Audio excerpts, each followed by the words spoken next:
안녕하세요.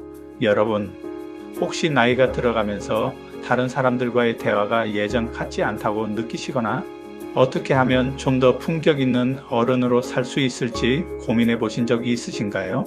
평생을 열심히 살아온 우리 시니어들에게 성공적인 대화법과 품격 있는 행동 지침은 단순히 기술을 넘어 더욱 풍요롭고 의미 있는 삶을 위한 중요한 지혜가 될 수 있습니다. 오늘은 그 지혜의 문을 함께 열어보려 합니다. 나이가 들어간다는 것은 단순히 신체적인 변화만을 의미하는 것이 아닙니다. 우리의 사회적 역할이 변하고 관계의 형태가 달라지면서 때로는 낯선 외로움이나 소통이 어려움을 느끼기도 합니다. 젊은 시절에는 많은 사람들과 부딪히며 소통하는 것이 자연스러웠지만 이제는 오히려 그 과정이 조심스럽고 때로는 부담스럽게 느껴질 때도 있습니다. 과연 우리는 어떻게 이 변화의 물결 속에서 흔들리지 않고 자신만의 품격을 지키며 타인과 아름답게 공존할 수 있을까요? 그리고 어떻게 하면 우리 주변의 소중한 사람들과 더 깊이 연결될 수 있을까요? 이러한 고민들은 결코 여러분 혼자만의 것이 아닙니다. 많은 시니어들이 겪는 자연스러운 과정이지요. 하지만 중요한 것은 이러한 변화 앞에서 우리가 어떤 태도를 취하느냐에 달려 있습니다. 소통이 단절이나 고립감에 갇힐 것인지, 아니면 이 시기를 기회 삼아 더욱 원숙하고 지혜로운 어른으로 성장할 것인지, 그 선택은 오롯이 우리 자신에게 달려 있습니다. 우리는 오늘 이 중대한 인생의 갈림길에서 시니어로서 실패 없는 대화법과 품격 있는 행동 지침을 함께 탐구해 보고자 합니다. 이를 통해 우리는 더 이상 소통의 벽에 부딪히지 않고 언제 어디서든 따뜻하고 존경받는 존재로 빛날 수 있을 것입니다. 자, 그럼 지금부터 그 비밀스러운 지혜를 하나씩 얼레벌해 볼까요? 첫째, 우리의 마음을 열고 상대방의 이야기에 귀 기울이는 경청과 공감의 미덕입니다. 혹시 여러분은 대화 중에 상대방의 말이 끝나기도 전에 다음 할 말을 준비하거나 내 이야기부터 먼저 하고 싶다는 충동을 느껴보신 적 없으신가요? 많은 사람들이 대화를 내 이야기를 하는 시간이라고 생각하기 쉽지만 진정한 대화는 상대방의 이야기를 듣는 것에서부터 시작됩니다. 상대방의 말을 끝까지 자르지 않고 들어주는 것은 그 사람을 존중한다는 가장 기본적인 표현입니다. 상대방이 편안함을 느끼고 마음을 열 수 있도록 분위기를 만들어주는 첫걸음이기도 하지요. 이야기를 주의 깊게 듣고 고개를 끄덕이거나 그러셨군요. 정말 힘드셨겠어요. 와 같이 공감하는 태도를 보여주세요. 이때 중요한 것은 단순히 듣는 척하는 것이 아니라 상대방의 감정을 진심으로 이해하고 지지하려는 마음을 담는 것입니다. 이렇게 진심으로 경청하고 공감하는 태도는 상대방에게 당신은 소중한 존재이며 당신의 이야기는 가치 있습니다 라는 메시지를 전달하게 됩니다. 이는 대화의 깊이를 더하고 상호 신뢰를 쌓는 가장 강력한 도구가 됩니다. 생각해 보세요.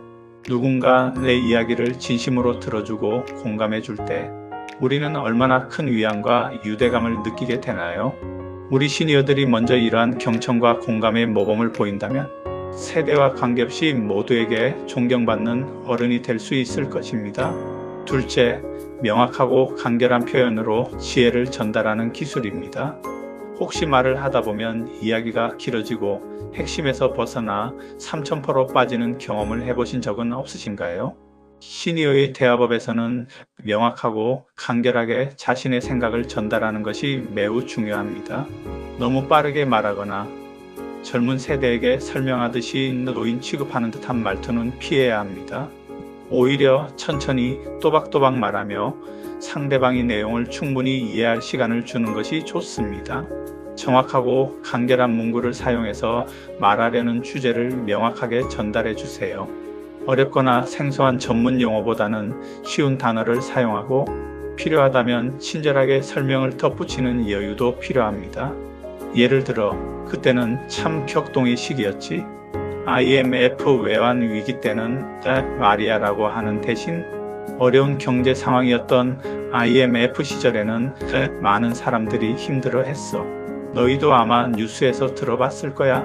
와 같이 좀 더 풀어 설명해 주는 것이지요. 이렇게 배려심 가득한 말투와 표현은 상대방으로 하여금 여러분의 이야기에 더욱 집중하고 흥미를 느끼게 할 것입니다.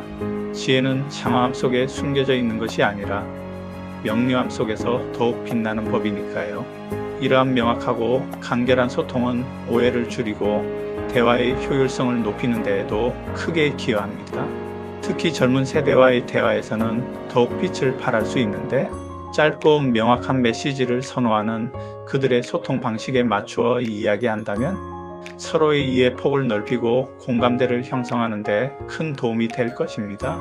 셋째, 적절한 목소리 톤과 속도, 그리고 비언어적 소통의 중요성입니다. 혹시 대화할 때 나의 목소리가 너무 크거나 작지는 않은지, 혹은 너무 빠르거나 느리지는 않은지 의식해 보신 적이 있으신가요? 대화는 비단 말의 내용뿐만 아니라 목소리의 톤, 속도, 그리고 우리가 무의식적으로 보내는 비언어적 신호들을 통해 더욱 풍부해집니다. 낮은 목소리로 천천히 그리고 또박또박 말하는 것은 안정감을 주고 상대방에게 편안함을 전달합니다. 목소리 톤을 적절히 조절해서 듣기 편안한 음량으로 대화하는 것이 중요하지요. 만약 상대방의 청력이 약하다는 것을 알고 있다면 중저음 톤으로 조금 더 또렷하게 발음해주는 배려도 필요합니다. 이것은 단순한 소리의 크기를 넘어 상대방을 배려하는 따뜻한 마음이 담긴 소통 방식입니다. 목소리 톤과 속도는 대화의 분위기를 좌우하는 중요한 요소입니다. 너무 높고 빠른 목소리는 상대를 불안하게 만들 수 있으며, 너무 작고 느린 목소리는 자칫 지루하게 들릴 수도 있습니다. 따라서 상대방의 반응을 살피며 적절하게 조절하는 섬세함이 필요합니다. 또한 대화 시 눈을 맞추는 것은 상대방과의 신뢰를 쌓는 가장 기본적인 비언어적 소통입니다. 부드러운 미소를 띠고 대화에 임한다면 훨씬 더 긍정적이고 화기애애한 분위기를 만들 수 있습니다. 몸짓이나 표정 등을 활용하여 대화에 적극적으로 참여하는 모습을 보여주는 것도 좋습니다. 예를 들어 상대방의 이야기에 고개를 끄덕이거나 손짓으로 설명을 돕는 등의 행동은 여러분이 대화에 몰입하고 있음을 보여주는 강력한 신호가 됩니다. 이러한 비언어적 소통은 말로는 다 전달할 수 없는 섬세한 감정과 의도를 전달하며 대화를 더욱 풍성하게 만들어줍니다. 우리는 종종 말보다 표정에서 더 많은 것을 읽어내지 않던가요? 우리의 따뜻한 시선과 부드러운 미소는 어떤 말보다 강력한 대화의 시작이 될 수 있습니다. 때로는 복잡한 말보다 한 번의 따뜻한 눈 맞춤이나 진심, 어린 미소가 상대방의 마음을 움직이는 더 큰 힘을 발휘할 수 있다는 것을 기억해 주세요. 넷째, 공감대를 형성하는 현명한 주제 선정입니다. 혹시 대화가 끊어지거나 어색한 침묵이 흐를 때 어떤 이야기로 대화를 이어가야 할지 난감했던 적은 없으신가요? 시니어들의 대화에서는 상대방과 공감대를 형성할 수 있는 주제를 현명하게 선택하는 것이 중요합니다. 대부분의 시니어들은 자신의 어린 시절, 직장 생활, 자녀 이야기 등 과거의 경험에 대한 이야기를 좋아합니다. 이러한 주제들은 그들의 삶의 중요한 부분을 차지하며 이야기 보따리를 풀게 만드는 좋은 동기가 됩니다. 이때 중요한 것은 단순히 과거를 회상하는 것을 넘어 현재의 상대방과 연결될 수 있는 지점을 찾는 것입니다. 예를 들어, 내가 젊었을 때는 마리아로 시작하는 대신 이런 경험을 하면서 나는 이런 교훈을 얻었단다. 혹시 너희도 비슷한 경험을 한 적이 있니? 와 같이 질문을 던져 상대방의 참여를 유도하는 것이 좋습니다. 또한 최근의 관심사나 취미, 건강 관련 정보를 공유하는 것도 좋은 대화 주제가 될 수 있습니다. 예를 들어, 요즘 파크 골프가 유행이라는데 혹시 해본 적 있니? 건강에도 좋다고 하더라고. 라며 가볍게 운을 떼거나 어느 병원에서 건강검진을 받았는데 참 좋더라. 혹시 건강관리 어떻게 하는지 궁금하면 이야기해 줄까? 와 같이 정보를 나누는 방식으로 대화를 시작할 수 있습니다. 중요한 것은 상대방이 편안하게 참여할 수 있고 흥미를 느낄 만한 주제를 찾는 것입니다. 상대방이 젊은 세대라면 그들의 관심사를 먼저 물어보고 경청한 다음 여러분의 경험을 덧붙여 조언을 해주거나 새로운 시각을 제시하는 것도 좋습니다. 대화는 일방통행이 아니라 서로에게 영향을 주고받는 상호작용임을 잊지 마세요. 다양한 주제를 열린 마음으로 탐색하며 대화의 물꼬를 트는 지혜를 발휘해 보십시오. 이는 대화의 폭을 넓히고 세대를 초월한 소통을 가능하게 하는 중요한 열쇠가 될 것입니다.